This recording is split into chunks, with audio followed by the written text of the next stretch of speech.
G'day viewers. We're in Manila. We're right in Manila Bay, in fact. This is Warick and Aireen's guide to coming to the Philippines. So, what are we going to start with, my dearest? The food. Food. I think. Okay. So, you've got to be a little bit careful with food. If you know Filipinos, you know that they can cook their meal, their day's food in the morning pretty much and eat it all day. And our Western stomachs, even Aireen's stomach's not up to that anymore. She's spent 20 years overseas. But our recommendation is don't eat anything unless it's hot, unless you've got a good stomach. But otherwise, freshly cooked food, and it's always nicer. We had some food the other day, and even Aireen's sister wanted to reheat it because she said it tastes nicer when it's hot, which a lot of it does taste nicer when it's hot. So, street food, be careful. I've been baited by street food, but if you're watching them cook it and they hand it to you, you're going to be fairly safe. But if it's, and I've copped it. Motel food. If you're in a cheap motel in the Philippines, you're going to get Filipino style food, and if you want Western food, you got to spend a bit more money. We're staying in a much better motel at the moment, and the breakfast was fairly good. Coffee is. It's not a good broad coffee. Not a great place for coffee, the Philippines. But we have had some good coffee, and that was in. Fresh baker. French bakery. Not French bakery in MOA's from where we are. Opposite the road. Well, actually, we're just about standing in line with it now. Opposite the road. Yeah, so it's behind us on the other side of our building. Behind us is MOA. And look, there we go. I didn't even know that thing behind us there. That's MOAI. So yeah. You got to be a little bit picky with food. Coffee is a problem, but yeah, there is some good coffee. I've had more good coffee this trip in the Philippines than I've ever had in previous visits. And then we had a great coffee at Intramuros. Actually, there was a little cafe near the cathedral or whatever it was, yes. and we went up these 45 flights of stairs into this tiny little cafe, and had great coffee. Motel food. Yeah, so we talked about motel food, and yeah, you got to spend a bit more money in a motel to get the quality food. We found that out when we were in Bohol. The food was all adequate, but it was just much better in the higher end. And you still don't have to spend a lot of money. We went to a high end motel to their restaurant and got great food at a quite fair price. So. Some people say it's expensive. I don't. It's still cheaper to eat here, even in a restaurant, than what we can eat in Australia. The transportation, it's always better to grab. Yeah. To use the grab one. Yeah, taxis are. Well, there's one. Actually, there's a taxi over there that's not a bad one. Taxis are very run down. And some of them can be just a little bit dodgy. They try to charge up front and stuff like that, and pre-quote and so forth. But Grab, we've caught a few Grabs, and all the vehicles have been great. But some of the drivers can be a little bit. We had one yesterday, and I got sick because he was on the throttle, off the throttle, on the throttle, off the throttle, on the throttle, off the throttle, and there's no need for it. It's just we've travelled that road. We travelled that road many times, and there's no need to get crook. But it was just, and Aireen was feeling it too. Mum's got a really good stomach. She was sitting in the back, and she said, "Oh, I didn't really notice it." But yeah, unfortunately, there's some drivers just like to really be on and off the pedal. So the jeepneys, they're noisy, smelly things. I used to like jeepneys, not anymore. We haven't ridden in a jeepney this time. We have ridden in. It's very hot. Tuk-tuks are a newish thing in the Philippines. They always used to be just tricycles, jeepneys, minivans, and buses. If you want to go long distance, a bus is the way to go, even for 4 or 5 hours. Minivans, if you've got a bit of a soft stomach, if you're Western, you're American, you're Australian, you're a Kiwi, you're a Pom. Poms for those people that don't know that's English. Sorry, English people. Yeah, I get sick every time I get in the back of one of those things because they're flat out, up and down, around and around, and they're hard on your stomach. Buses, on the other hand, never been crooking a bus, but there again, you can get some bad bus drivers that are also on and off the throttle. And today is our last night. Yeah, well, yeah. So we're gonna go to Paddy's. Yeah, so this is our guide to food, but yeah, the next video will be in another country. You'll see that. So yeah, the vans are pretty horrible to ride in, but you're going distance. Hire a car. We hired a car, drove all the way to Baguio, which if you've been following, you would have seen that, and a bit of a learning curve from coming from Australia and then driving on the wrong side of the road all of a sudden. But yeah, so there's going to be more things that we need to touch on here, but send us a message and we can answer it. I've been doing it for more than 20 years, and Aireen's lived here half their life, and we're moving back here, as you know. Water can be an issue. Drink bottled water, but you probably already know that if you've travelled. There's much better water than there used to be, but be careful. And if you're getting drinks that have got ice in them, sometimes you've got to be a little bit careful that they have used filtered water for the ice, because sometimes they don't.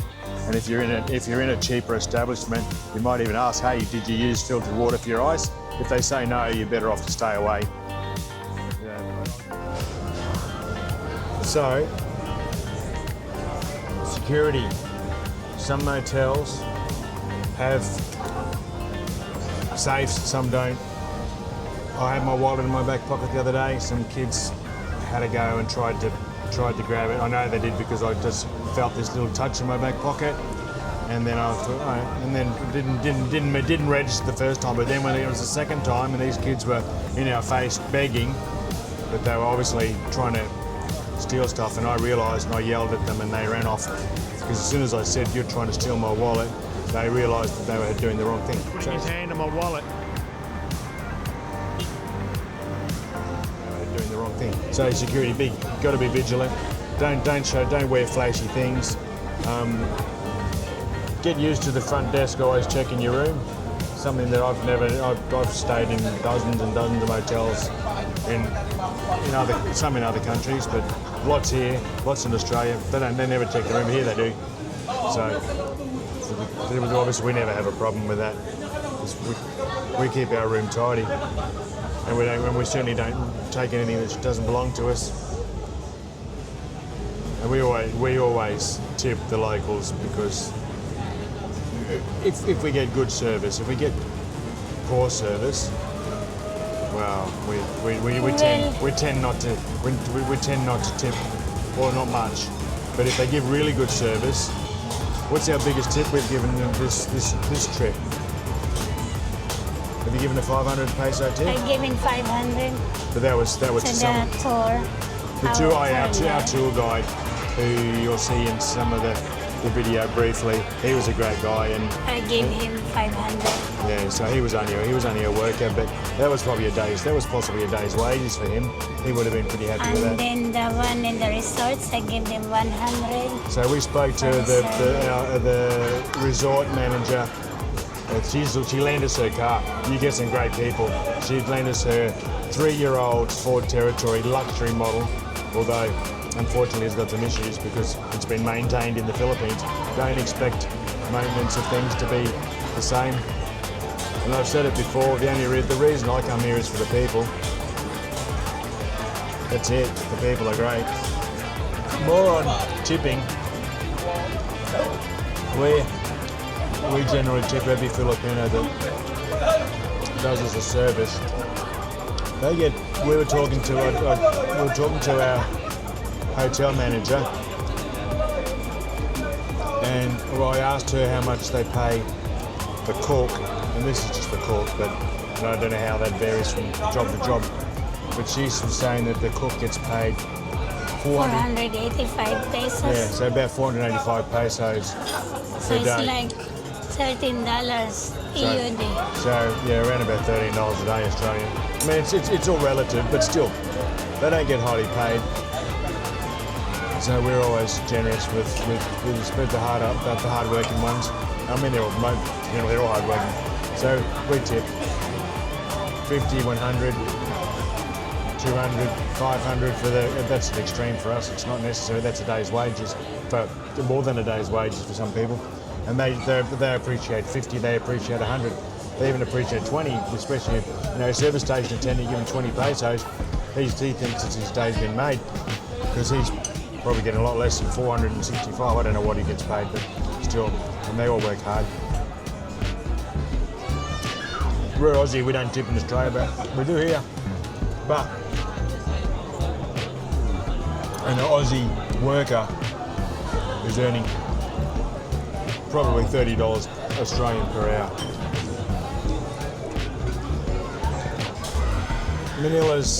This part of Manila's a little bit nicer than certainly the other side of Manila, where it's much busier.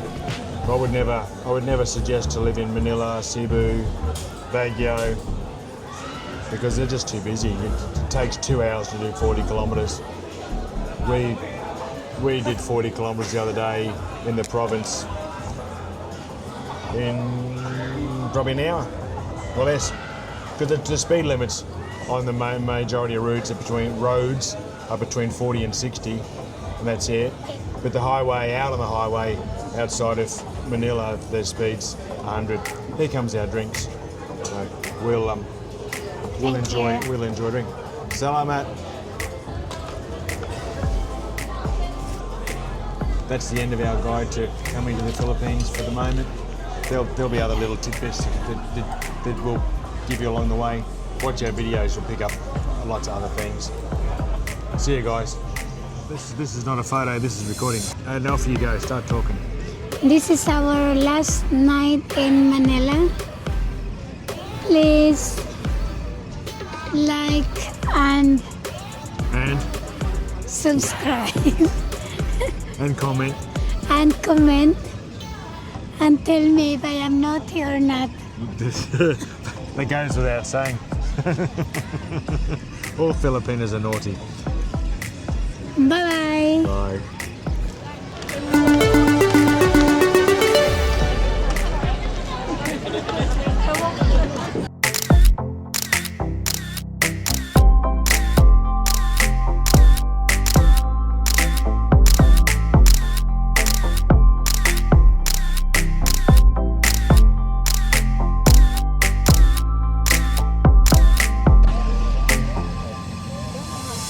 Maybe to home.